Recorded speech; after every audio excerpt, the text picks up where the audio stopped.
कि हकीम सुकरात जो है उसको बानिए फ़लसफ़ा कहा जाता है, यानी फ़लसफ़े की इब्तिदा करने वाला। और उसने फ़लसफ़े की इब्तिदा की और फ़लसफ़े में भी उसने उस चीज़ को वुसअत दी।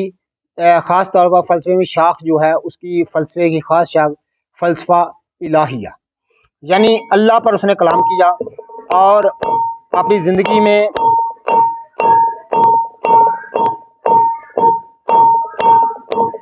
ज़िंदगी में उसने खुलकर बुतों की मुखालफत की और एक अल्लाह की उसने तबलीग की कि अल्लाह एक है, इसके सिवा कोई माबूद नहीं।